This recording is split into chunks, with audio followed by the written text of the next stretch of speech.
Oke, selamat pagi semuanya, selamat siang, selamat sore, selamat malam, kapanpun kalian menonton ini.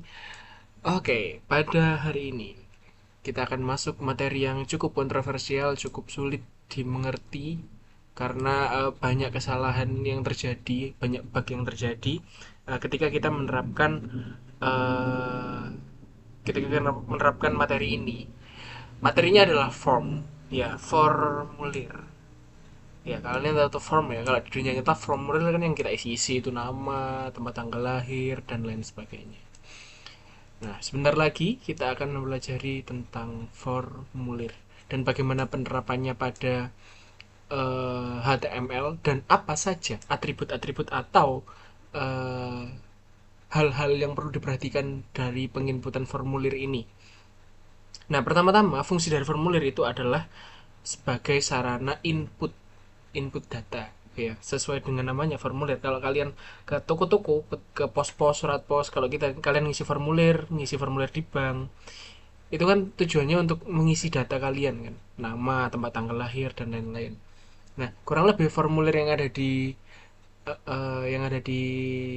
HTML juga sama fungsinya untuk pengiriman suatu data. Nah, sebentar lagi kita akan mempelajari bagaimana cara penulisan di HTML, bagaimana apa saja atribut yang ada di dalam form dan apa fungsi dari atribut tersebut. Sebentar lagi kita akan bahas. Pertama-tama kita akan harus pahami dulu apa sih pengertian dari form. Ya, form atau yang biasa kita sebut dengan formulir di dunia nyata. Pada HTML, form adalah elemen yang digunakan untuk mengumpulkan data dari pengguna. Ya, seperti yang Mister tadi bilang, adalah sarana sebagai input data. Jadi, form ini berfungsi sebagai pengumpul data dari pengguna dan mengirimkan data tersebut itu ke server. Jadi, data yang diterima tadi akan dikirim ke server untuk diproses. Nah, elemen form ini biasanya berisi berbagai elemen input lainnya, berbagai tag lainnya, seperti tag input, terus kemudian select, text area, dan input pun nanti juga banyak tipenya. Ada teks, ada tipe number, ada tipenya email, ada tipenya password, dan lain-lain sebagainya. Nah, form ini sangat penting dalam pengembangan web karena memungkinkan interaksi antara pengguna dan aplikasi web. Jadi misalkan kita mau bikin aplikasi kalkulator hitung-hitungan, ya masukkan angka pertamanya di form, keluarnya nanti di form juga bisa. Seperti itu. Nah, apa saja sih Mister contoh penggunaan form ini? Nah, contoh penggunaan form dapat kita lihat pertama-tama itu ada di dalam formulir untuk login register. Jelas ya, sebagai untuk login biasanya kan kita disuruh masukkan email, password, dan apapun, email, password, username, dan yang perlu kan. Kemudian sebagai sarana untuk menambah data, menampilkan data, itu juga penting. Itu juga menggunakan form. Biasanya digunakan untuk itu sih, penambahan data atau ya sesimpel login biasanya. Biasanya juga sebagai penambahan data apapun itu, atau sesimpel untuk sebagai form searching. Jadi biasanya kalau kamu punya data besar, nah kita kan biasanya bikin fitur search. Nah, kamu ngetik di mana itu adalah di form, bikin form itu, bikin tag inputnya itu.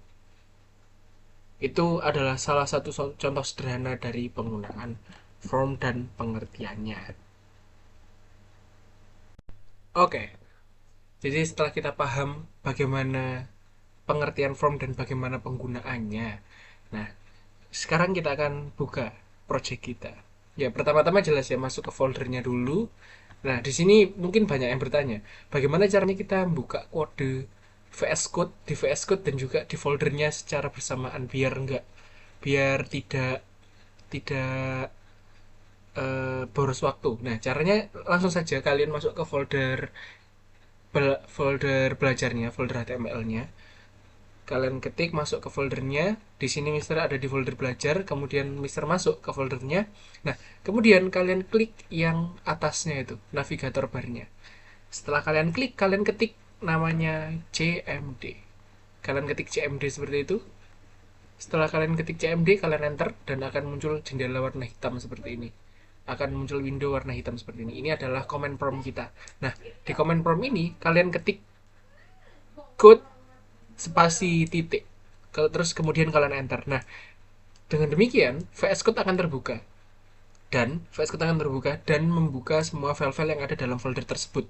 Nah, di sini karena Mister pakai yang kemarin, jadi Mister sudah ada. Nah, Mister rencananya akan, karena sudah terbuka VS Code-nya sudah terbuka, Mister akan buat di halaman 2 saja karena indeks itu masih yang table kemarin. Oke, Mister pakai yang indeks. Yang halaman 2, sorry, halaman 2.html. Nah, di halaman 2 ini Mister kosongi dulu semua bodinya. Nah, di dalam body form ini sama dengan hal yang lain, form ini juga akan ditampilkan. Oleh karena itu, dia ada di dalam tag body. Oke. Kalian buat dulu tag form di dalam tag body. Oke, sampai seperti yang ada di gambar. Oke, setelah kalian buat tag form, di dalam form, yang paling umum biasanya ada yang paling simple dan yang paling umum. Kita bikin tag baru namanya tag input. Nah, tag input ini adalah salah satu contoh tag yang tidak perlu tutup.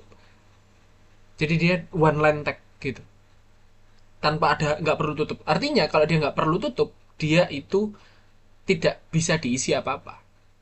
Ya kan? Nah, berbeda dengan form yang tadi, tag form itu ada tutupnya karena di dalamnya, di dalam form bisa diisi input seperti ini. Nah, diisi input. Nah, based on dari input ini adalah bertipe type-nya itu text. Artinya form ini itu hanya bisa menampung tipe data text. Tipenya itu text. Begitu. Nah, hasilnya kalau kalian save dulu kemudian kalian refresh, akan muncul sebuah formulir di situ. Wow, sebuah form input. Itu dinamakan dengan form input ya. Kita biasanya menyebutkan dengan form input. Oke. Kemudian kita kembali lagi ke VS Code kita. Nah, di form input ini kembali ke VS Code kita, di type, di tipe itu kan teks ya. Nah, jika kita ubah tipenya, itu kan teksnya bisa dihapus, kalian ganti menjadi number. Nah, itu akan bernilai seperti ini. Nah, kalau kalian ganti tipenya lagi menjadi email, kalian ganti email seperti itu, akan merubah menjadi seperti ini. Jadi dia memvalidasi apakah isinya itu ada add-nya atau enggak. Jadi salah satu ciri dari email, dia itu memiliki add atau a melingkar. Nah, ini adalah salah satu indikasi. Jadi kalau dia isinya itu bukan email, dia nggak bisa kirim ke server.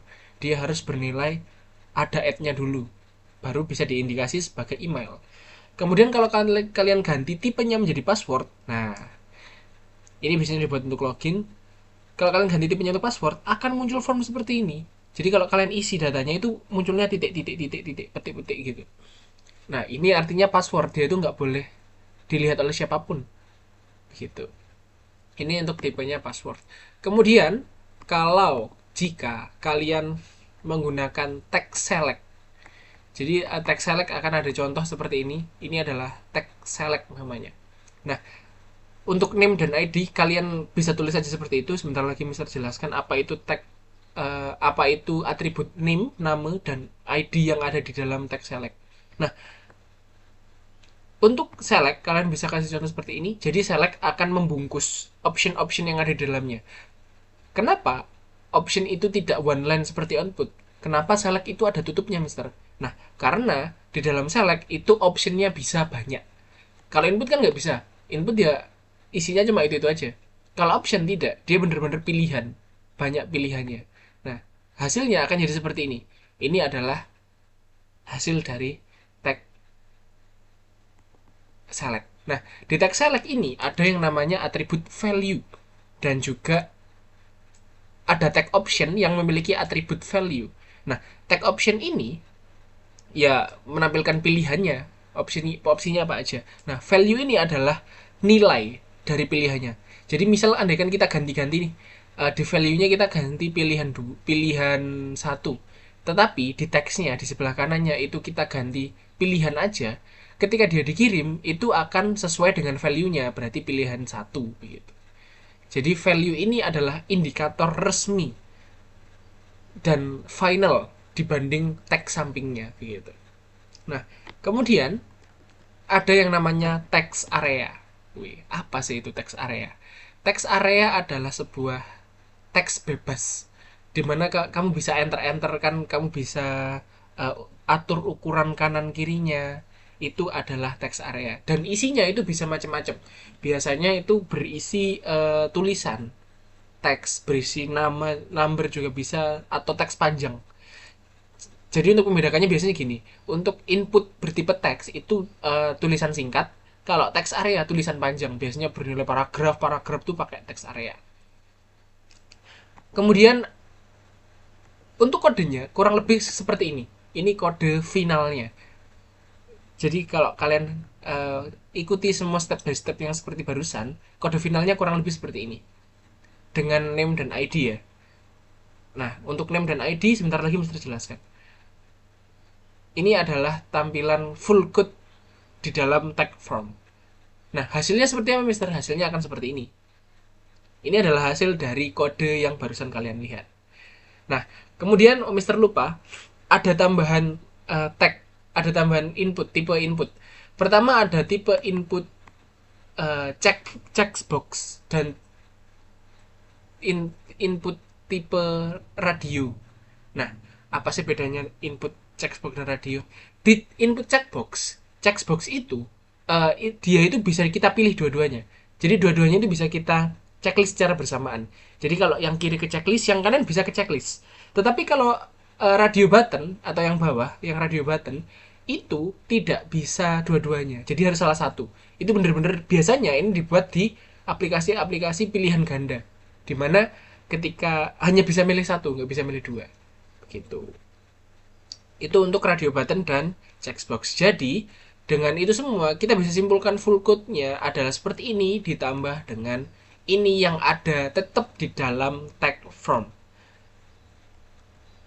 Jadi begitu, ini adalah full code-nya. Nah, kemudian di dalam form, contohnya di dalam menu untuk login, biasanya kan kita selain mengisi nama, email, dan password, kita juga ada yang namanya tombol kan. Tombol itu kan untuk kita pencet biar kita menjalankan actionnya, menjalankan aksinya apa. Data-data ini mau diapakan. Nah, oke. Di dalam HTML, kita mengenal yang namanya tag button. Button ini juga memiliki tutup.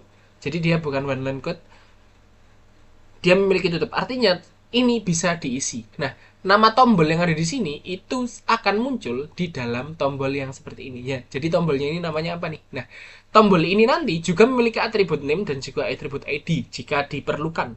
Tapi biasanya button ini juga memiliki atribut name dan atribut ID di dalam tag buttonnya. Karena pasti nanti dibutuhkan, sangat dibutuhkan. Dan hasilnya akan seperti ini. Dan full code-nya akan seperti ini, terjadi seperti ini. Ye. Nah, untuk kamu yang kalian yang mau minta full code-nya, akan saya sertakan di deskripsi videonya ya.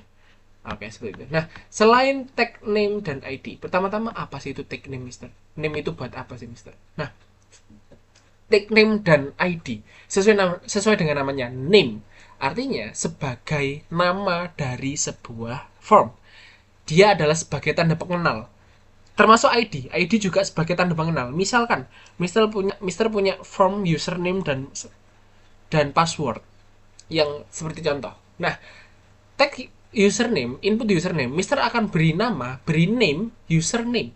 Dan password, Mister akan beri name, password. Fungsinya apa? Fungsinya agar ketika dikirim ke server, kita bisa mudah menginisialisasinya. Contoh, di server kita akan mengirim, di server itu membutuhkan inputan name. Nah, jika kita punya tiga form input yang berbeda, tiga form input yang sama, bagaimana cara membedakan form input yang satu dan input yang lainnya jika dikirim? Apakah ketiganya memiliki nama yang sama?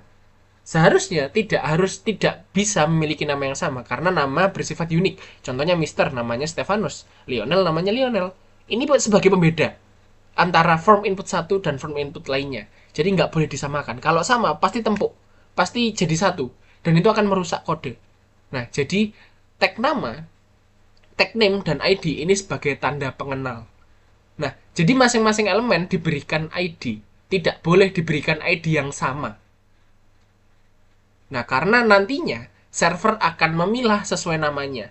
Jadi, oh, server butuh name-nya Stefanus, yaudah ambil yang Stefanus saja. Input yang lain nggak usah diambil, gitu. Server butuh name password, yaudah username, email dan lain-lain nggak usah diambil. Aku ngambil yang punya name password aja, gitu. Nah, itu kurang lebih cara kerja name di server. Nah, untuk ID ini lebih luas lagi. ID ini nantinya bisa digunakan di JavaScript dan juga bisa digunakan di CSS. Nah, kurang lebih itulah atribut name. Nah, tetapi di dalam form atributnya itu bukan hanya satu, tetapi banyak banget atribut. Kurang lebih ada 15 sampai 16 atribut. Ada dari required, ada dari value. Value tadi yang contohnya ada di select ya. Itu value required, type tadi yang ada di input, input type. Kemudian ada placeholder, read only, disable. Yang contoh penggunaannya bisa kamu nanti coba sendiri. Kalau kamu tambah read only nanti hasilnya gimana ya? Kalau kamu tambahi ini gimana ya? Nah, untuk penjelasannya itu Mister sudah kasih, Mister sudah buat suatu booknya, smart booksnya atau materinya itu lebih gampang. Jadi lebih gampang dibaca dia daripada dijelaskan. Karena banyak. Jadi kamu harus bisa mempraktekkan ini sendiri. Seperti itu. Jadi kamu bisa baca-baca bukunya dan contohnya seperti apa. Kurang lebih seperti itu. Oke, mungkin ini saja untuk pembelajaran hari ini, formnya. Di next kita akan belajar tentang CSS dan bagaimana penulisan CSS. Dadah.